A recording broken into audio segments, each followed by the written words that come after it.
आप सभी का मेरे चैनल पर बहुत बहुत स्वागत है। आज हम अपनी कहानी एक राजा की कहानी शुरू करेंगे। कहानी के पहले भाग का शीर्षक है गौरैया का जोड़ा। कहानी शुरू करने से पहले हमेशा की तरह मेरी आपसे प्रार्थना है, प्लीज़ मेरे चैनल को लाइक शेयर एंड सब्सक्राइब करें। अच्छा लगे तो कमेंट भी करें। चलिए शुरू करते हैं कहानी गौरैया का जोड़ा भाग 1। किसी समय किसी जंगल में एक पेड़ पर एक गौरैया गौरैया का एक जोड़ा रहता था।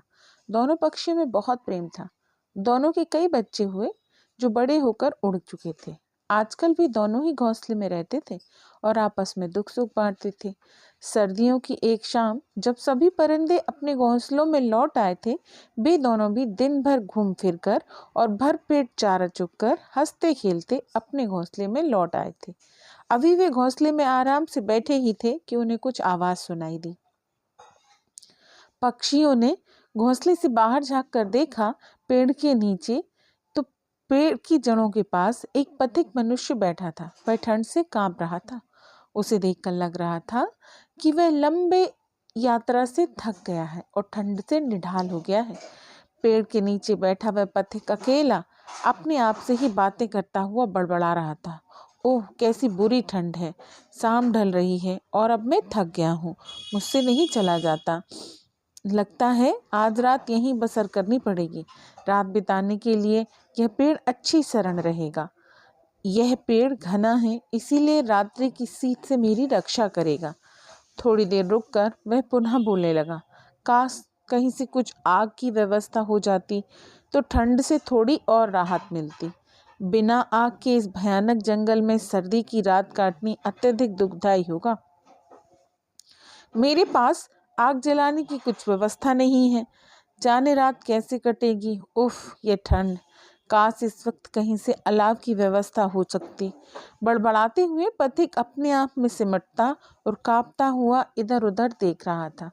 पथिक की बड़बड़ाहट सुनकर गौरैया ने अपने गौरे से कहा, देखो, पेड़ के नीचे बैठा यह दीन मनुष्य ठंड से कांप रहा है।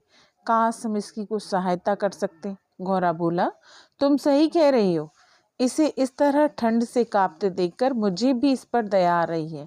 चूंकि यह हमारे पेड़ के नीचे ठहरा है तो आज रात्रि यह हमारा अतिथि भी है, इसीलिए भी इसकी सहायता करना हमारा कर्तव्य है।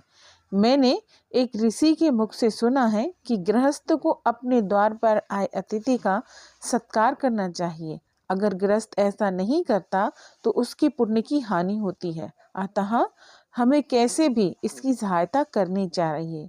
गौरैया बोली, तुम्हारी बात तो सही है, परंतु हम नन्हे और कमजोर पक्षी भला इसकी क्या सहायता करें और कैसे करें। गौरा कुछ सोचकर बोला, मेरे पास एक उपाय है। तुम आसपास देखकर कुछ लकड़ियां इकट्ठी करो, तब तक मैं कहीं से कुछ आग का इंतजाम करता हूँ। यह कहता हुआ गौरा तत्काल घोंसले से निकलकर उड़ गया। गौरे के उड़ने के बाद गौरैया भी घोंसले से निकली और आसपास से लकड़ियां लाकर उस मनुष्य के आगे गिराने लगी। पहले तो वह दृश्य आश्चर्य से देखता रहा। फिर खुद सोचकर उस पथिक ने भी लकड़ियां इकट्ठी करनी शुरू कर दी। गौरैया छोटी लकड़ियां ला रही थी, पथिक मनुष्य बड़ी लकड़ियां इकट्ठी करके लाया। थोड़ी ही देर में जरूरत भर की लकड़ियां इकट्ठी हो गई, जिन्हें उस मनुष्य ने समेटकर अलाव का रूप दे दिया। अभी वह पथिक अलाव जलाने का उपाय सोच ही रहा था कि तभी गौरा लौट आया। उसकी चोंच में एक जलती लकड़ी दबी थी, जिसे उसने उन दोनों के इकट्ठे किए हुए लकड़ी के ढेर पर गिरा दिया। यह अद्भुत दृश्य देखकर वह मनुष्य प्रसन्न हो उठा और उसने उन लकड़ियों को ठीक से रखकर आग जला ली। थोड़ी ही देर में उससे सर्दी से राहत मिल गई। अपनी मेहनत सफल होती देख पेड़ की टहनी पर बैठे परिंदों के जोड़े ने खुश होकर एक दूसरे को देखा। उनकी आंखों में अतिथि के प्रति अपने कर्तव्य निर्वहन का संतोष था। गौरैया बोली, तुमने सचमुच बहुत अच्छा उपाय सोचा। देखो तो हमारी मेहनत रंग लाई। अब यह ठंड से नहीं कांप रहा है, खुश भी दिख रहा है। अवश्य हमें इसका अच्छा फल मिलेगा। गौरा बोला, अवश्य ही ऐसा होगा। आओ हम अब घोंसले में बैठते हैं। यह कहकर दोनों परिंदे अपने घरौंदे में चले गए। यह थी हमारी कहानी गौरैया भाग 1। मिलते हैं भाग 2 में। तब तक के लिए राधे राधे।